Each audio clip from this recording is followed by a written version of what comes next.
Leo tumekuja hapa Jambo FM. Ndio. Nia na madhumuni ya kutuleta hapa tukiwa na watu wa Wizara ya Maendeleo ya Jamii, Jinsia, Wanawake na Makundi Maalum ni kwa ajili ya kuja kuelimisha au kutoa elimu kwa umma au jamii yote inayotusikiliza kuhusiana na zoezi hili la utambuzi na usajili wa wafanyabiashara ndogo ndogo. Wengi wao huko mtaani hawaelewi kwamba kuna nini ambacho kinaendelea. Ndio. Tunapenda tuwajulishe sasa na watambue. Serikali yetu ya awamu ya 6 kupitia mama yetu Samia Suluhu Hassan Ndio. alikaa na viongozi wa wafanyabiashara ndogo ndogo nchi nzima. Na akaweza kukubaliana nao. Ndio. Na akaweza kuwauliza mahitaji yao. Wakatamka wenyewe kwa vinywa vyao kwamba wanahitaji nini. Wanahitaji kuwezeshwa, wanahitaji kukua, wanahitaji mitaji. Akaona sio vibaya kwa sababu watu hawa kwa awamu ya kwanza au mara ya kwanza walikuwa chini ya Wizara ya Viwanda na Biashara. Ndio. Akaamua awahamishie katika Wizara ya Maendeleo ya Jamii, Jinsia na Makundi Maalum. Na wao walikubali, na katika kuwahamishia akaamua kwamba atengeneze program ya usajili na utambuzi. Ikashuka chini na kuja kwetu ambao sisi ndio watendaji wakuu ambao tunamsaidia mama ili kuweza kufikia malengo na nchi iweze kupata au kupanda kiuchumi. Sasa kilichopo hivi sasa kwenye mkoa wetu na taifa zima kwa ujumla, utambuzi na usajili wa wafanyabiashara ndogo ndogo. Wanasajiliwa vipi? Naomba nianze kwa kueleza ambaye hajui. Basi huko napenda kwa siku ya leo jamii nzima itambue kwamba kuna zoezi ambalo linaendelea.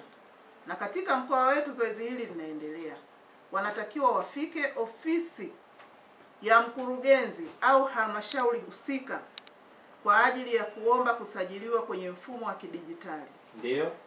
Na atakuja na nini kwa ajili ya kusajiliwa? Anapofika katika halmashauri atakutana na afisa maendeleo ya jamii wakishirikiana na afisa biashara wa halmashauri husika ambaye pia wote hao ni waratibu na pia wanafanya zoezi la usajili.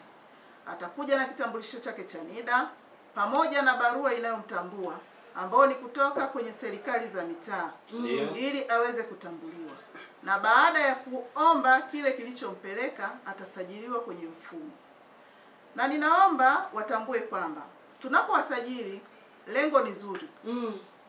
Kwa sababu jamii imekuwa na mawazo ambayo ya kusema kwamba tunapoenda kusajiliwa inawezekana ni kwa ajili ya tozo.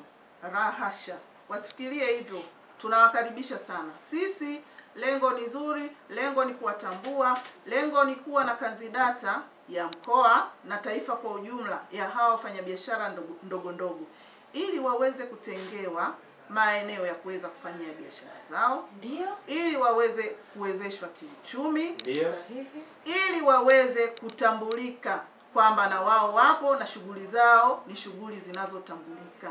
Sio kundi ambalo linajificha, sio kundi ambalo ni kama walivyokuwa wakiishi kwamba mimi ni mfanyabiashara ndogo ndogo basi mimi ni maskini. Hatuhitaji taifa liendelee kuwa maskini wala hatuhitaji mkoa uendelee kuwa maskini. Tunahitaji wakue, tunahitaji wafanye vizuri kwenye jamii zetu. Vitambulisho hivi pia vinagusa eneo kubwa sana kwa maana ya rika.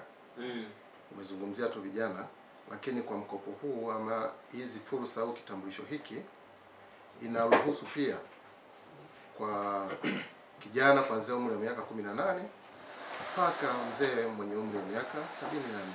Cha msingi awe kwenye kundi au kwenye shughuli ambazo zinahusisha hizo biashara ndogo kama ambavyo zimekwisha kuelezwa. Kwa hiyo hii inagusa katika rika zote, haibagui. Manake watu wote ambao mmewazungumza kwenye 10% waliokuwa wanaingia kule kwa maana ya makundi ya vijana, wanawake na wenye ulemavu. Pia hata huku pia wanafanyaje? Wanaingia. Wajitokeze kwenda kujisajili ili waweze kupata vitambulisho. Vitambulisho vina umuhimu zaidi. Ni kweli. Sana kwa sababu kwanza ni utambulisho wa mfanyabiashara ndogo ndogo. Hapo nyuma walikuwa wanapata shida kamatwa na polisi kuonyesha utambulisho wako ni nini, hana.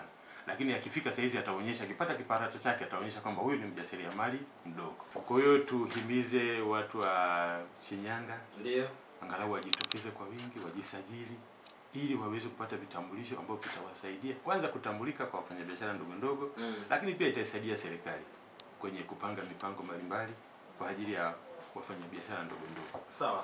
Lakini pia kama nilivyosema, tutapata kanzidata ambayo itasaidia serikali kuanzia ngazi ya juu, serikali kuu, lakini pia na serikali za mitaa kwa ajili ya kuhudumia kundi hili muhimu la wafanyabiashara ndogo ndogo.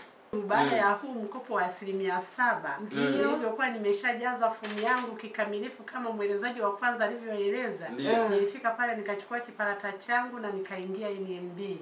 NMB nilipokelewa bila shida, bila vikwazo vyovyote, nikasema ninayo akaunti. Siku hiyo hiyo nikapewa fomu nikajaza.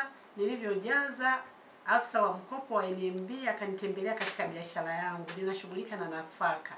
Ninanunua mahindi na kusindika unga. Nikawa nimepata ile pesa, nikaitiwa, nikaenda nikajaza, nikasaini, basi hela yangu ikaingia kwenye akaunti. Nikasikia tu simu inaita, nikaangalia, nikakuta hela nimepewa milioni 2. Ni hakika na kweli. Kwa majina mimi naitwa Boniface Petro, kama ulivyosema ni mwenyekiti wa shirikisho la umoja wa machinga mkoa wa Shinyanga. Binafsi mimi nimefurahia kwamba kwa Mheshimiwa Rais kwa kupatia hii fursa ya utoaji wa vitambulisho, kwa sababu vitambulisho vya awali vilikuwa havina taarifa maalum za mfanyabiashara. Ila kwa sasa hivi vitambulisho hivi vimekuja vina taarifa maalum ambavyo vinamhusu mhusika mwenyewe.